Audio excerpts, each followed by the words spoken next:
Oke, selamat malam teman-teman dimanapun Anda berada. Renungan sebagai warga masyarakat Indonesia, khusus seorang petani dari Bali. Hari ini saya merenung dari kenaikan dolar yang sangat fantastik ya, sampai di level 18 ribuan ya. Nah, di saat ini tentu pemerintah bagi lawan politik dan orang-orang mungkin tidak suka ya, tapi tidak memberi sebuah solusi. Karena kebiasaan kita di negara ini ketika kita tidak suka pada orangnya, semua program dan tindakannya juga tidak disukai. Saya dalam hal ini mulai belajar sebagai masyarakat Indonesia melihat dengan secara seksama. Pengamatan kita langsung dampaknya dari kenaikan dolar sampai di level 18.000. Nah, kalau saya berpikir seperti ini ya.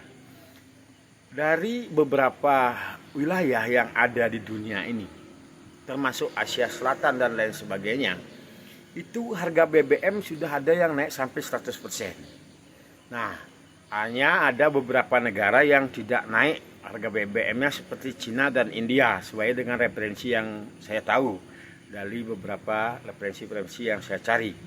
Nah, para sahabat dimanapun Anda berada, tentu kalau saya berpikir yang positif tentunya, saya tidak orang politikus juga dan saya juga tidak aktif di salah satu partai politik yang ada di negara ini.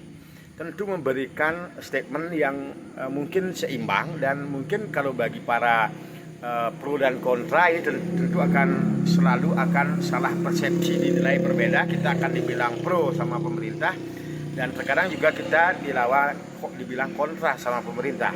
Tapi yang saya sampaikan adalah fakta yang sebenarnya. Ketika ada perkembangan global dunia seperti perang Irak dan Israel ini, tentu akan berdampak kenaikan harga BBM dunia.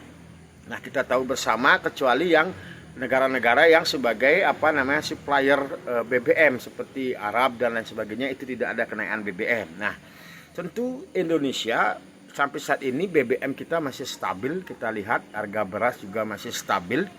Itu menandakan ada sebuah kekuatan. Walaupun nilai dolar itu naik, tapi tidak berpengaruh signifikan terhadap ke negara kita di bawah. Memang kalau orang misalnya yang benci, yang memang lawan politik dari pemerintah, hal ini bisa akan dipolitisasi sehingga akan menyebabkan sebuah kekhawatiran. Nah, maka daripada itu kita sebagai rakyat Indonesia tentu akan pro kepada kebijakan pemerintah yang memang kita lihat nyata secara fakta di lapangan bahwa negara-negara luar itu sudah menaikkan BBM yang tentu akan berimbas kepada masyarakatnya. Nah, di negara kita di Indonesia, pemerintah masih mampu memberikan sebuah subsidi kepada kita sebagai warga negaranya untuk tidak menaikkan BBM, masih si harga yang semula. Nah, begitu juga kita masih harga beras masih stabil. Karena disinilah sebenarnya kita harus belajar, bukan mencari sebuah kesalahan, bukan kita menggembor-gemborkan ketika kenaikan ini pemerintahan gagal, tapi bagaimana kita terus mencari solusi. Kalau saya sendiri memiliki sebuah alternatif pemikiran, tentu negara kita yang kaya akan sumber daya alam, kita bisa menanam singkong, coklat, padi dan lain sebagainya, ketela.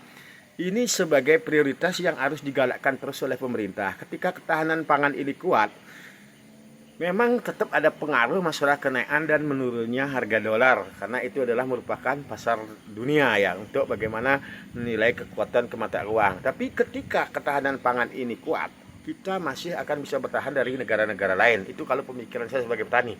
Kalau saya tolong diluruskan, karena saya sendiri juga tidak menduduki jabatan ya di partai politik, tidak juga sebagai pengelola MBG dan lain sebagainya. Karena menurut saya beberapa program pemerintah yang dilakukan saat ini itu baik, tapi implementasinya harus diperbaiki. Karena apa? Banyak orang yang tidak suka juga sebenarnya kalau program ini berjalan baik, dan mereka juga akan melakukan sebuah kritik yang keras sehingga program-program yang dilakukan pemerintah gagal. Begitu juga ada banyak juga ketika kita tahu bersama, kita adalah negara yang sangat agamis, di mana sebenarnya dari segi tingkat moral negara kita ini, masyarakatnya memiliki moral yang tinggi dan memiliki rasa syukur yang tinggi. Tapi belakangan ini kita tahu bersama bahwa banyak orang kurang yang bersyukur. Dia sudah dapat jabatan tinggi-tinggi masih korupsi, masih memanfaatkan nama bos untuk meraih sebuah solusi untuk mencari sebuah materi, yaitu namanya korupsi ya. Ini yang harus kita pahami sebagai warga masyarakat Indonesia. marilah kita tetap berpikir dan manfaatkan sumber daya alam. Kalau ada lahan kita menanam dan sebagainya, karena setelah saya pelajari, petani akan selalu dikorbankan oleh beberapa oknum masyarakat Indonesia yang mereka sesungguhnya tidak mengalami dan memiliki profesi sebagai petani. Mereka akan minta harga beras murah, padahal petani tidak tahu dia terik matahari juga masih harus kerja di sawah ya. Harga beras kalau saya kalkulasikan 16.000 atau 15.000 per kilo, dibandingkan kita beli rokok satu bungkus sehari bisa 30.000 kalau rokok Sampurna. Dalam 1 kilo kita bisa cukup sehari itu untuk 6 orang. Itu berpikir kita harus seperti itu ya.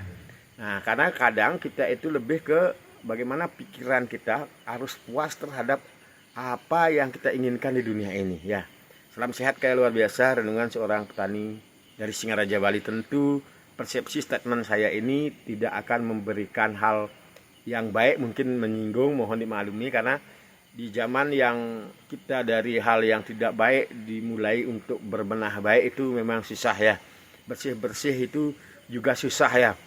Itu butuh tenaga dan juga butuh sebuah pemikiran dan solusi. Nah, ketika di Indonesia kita tahu bersama, kalau mereka pas yang diidolakan menjadi pemimpin, dia akan begitu garangnya mereka merupakan orang dukungan, bilang hebat, tapi ketika ada sebuah masalah mereka juga ikut membuli, bahkan ingin mencari pemimpin yang baru. Itu yang terjadi di negara kita ya, bukan mencari solusi dan membenahi dari yang telah ada, tapi mereka ingin mengganti dan bergabung kepada yang baru sehingga mereka akan mendapatkan posisi.